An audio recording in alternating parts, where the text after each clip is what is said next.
Turning 50 has been a real journey for me, especially when it comes to confidence.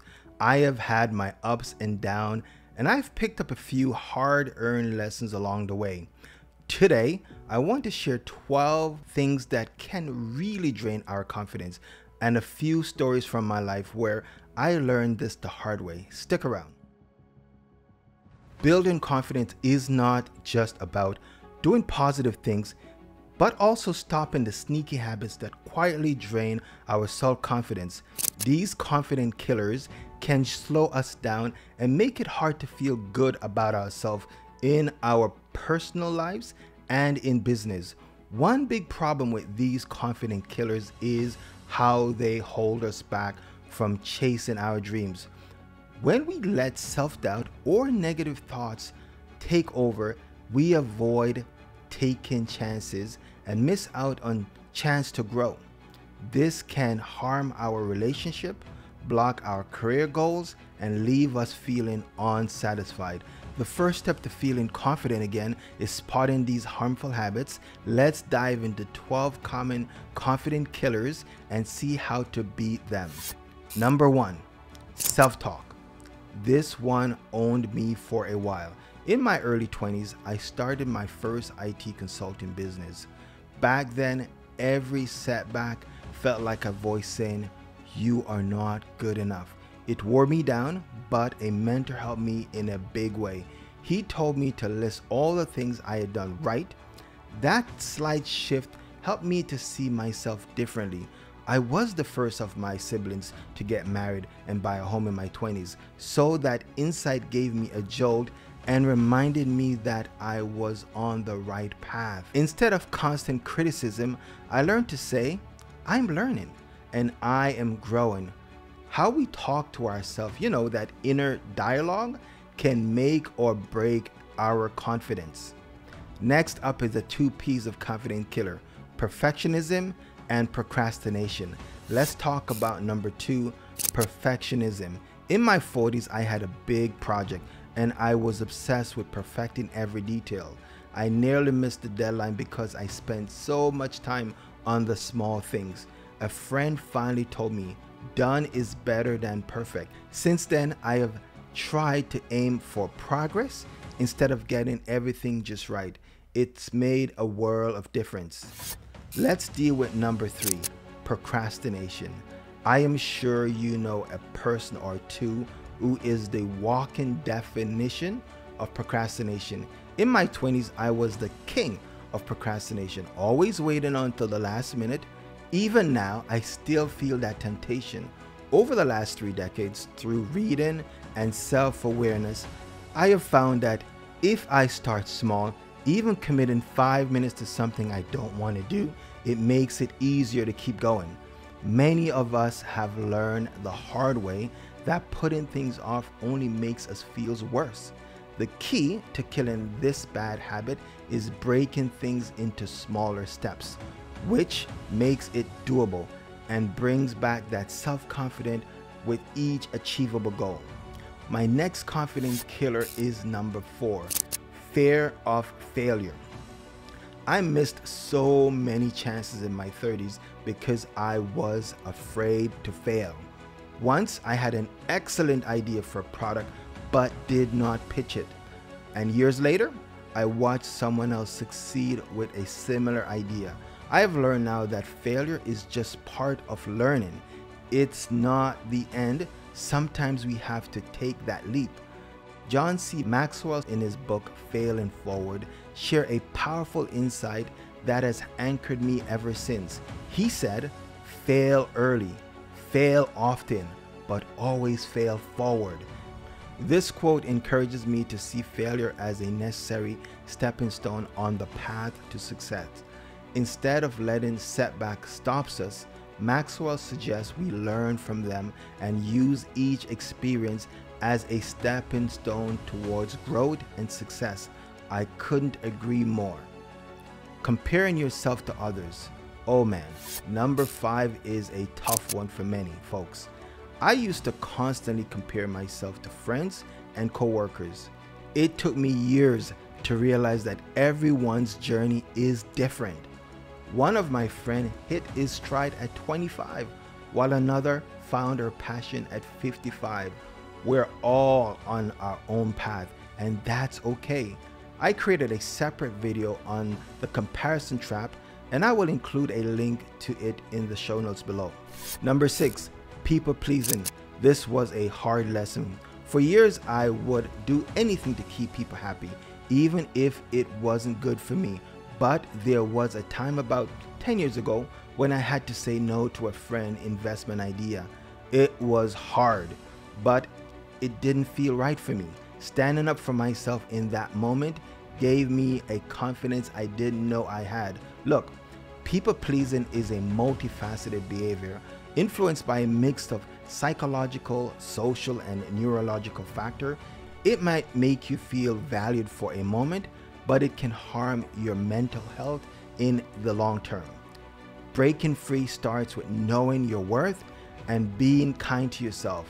Set boundaries, embrace who you are, and stop tying your values to others' approval. Choose self-belief over validation and watch your confidence and peace grow. You deserve this freedom.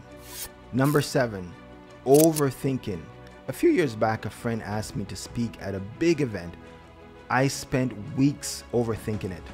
He kept hitting me up for confirmation of my attendance, but I kept delaying. By the time I finally felt ready, he had given the spot to someone else. Lesson learned. Wow. I try not to let myself get stuck overthinking. Sometimes you have to make a decision and roll with it. Now, you're going to love number 8, dwelling on past mistakes. We all have made mistakes in one way or another. There was a time I made a business mistake and kept replaying it over and over in my mind.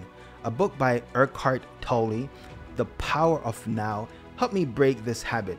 It changed my thoughts about past mistakes. Tolle says, the past has no power over the present moment. He explained that if we hold on to mistakes from the past, we lose out on the peace and opportunity of the present. When we let go, we can enjoy the present fully and move forward without regret. Now, if you ask me, I think Tolle might have taken inspiration from the Bible, or at least the Bible agrees with him. In Isaiah 43:18 it says, "Forget the former things, do not dwell on the past." There you go. Even God wants you to kick and kill this habit.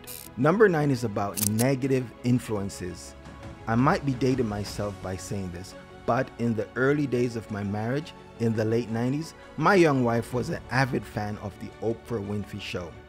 I often joined her while she watched and vividly remember how many of those episodes focus on identifying and addressing negative influences that hinder personal growth and well-being.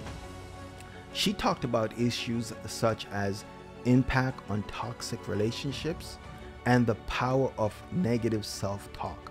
Oprah's approach was designed to give viewers the tool and strategy needed to identify and minimize those negative influences, fostering personal growth and empowerment. Those shows left a lasting impression on me, and I still apply those lessons today when choosing people I surround myself with.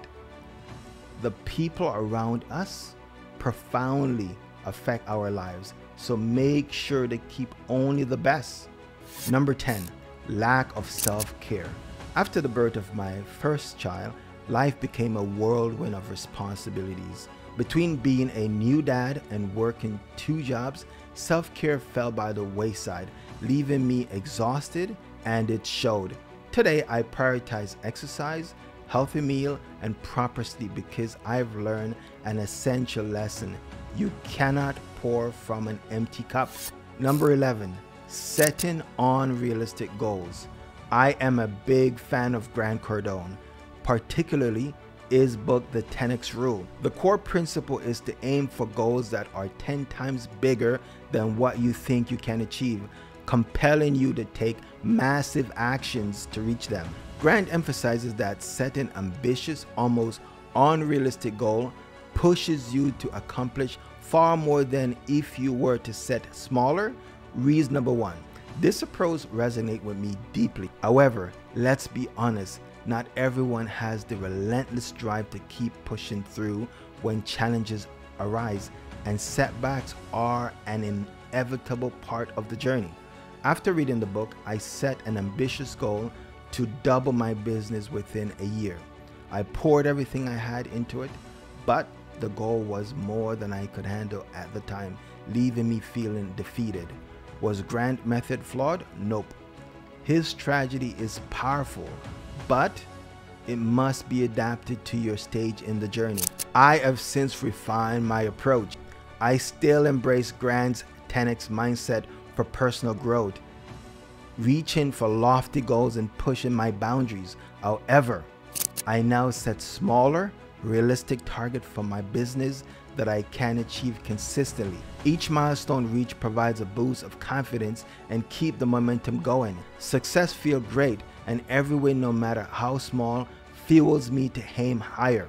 The key is finding what works for you. Whether you're striving for monumental goals or celebrating smaller, consistent victory, the important part is to keep moving forward. Progress in any form is still progress. Trust yourself, stay committed, and you will carve your path to success. It's time to talk about the big one. Number 12, self-doubt. We all know what it is. Self-doubt is the lack of confidence in one's ability, decisions, or worth. It involves questioning oneself and feeling uncertain about one's capability or choices. Yet, it still catches me off guard from time to time. But reflecting on past victories remind me I'm stronger than I often realize. The unwavering support of friends and family who believes in me fuel my strength, reminding me I am never alone on this journey. I believe each person carries a unique purpose and calling.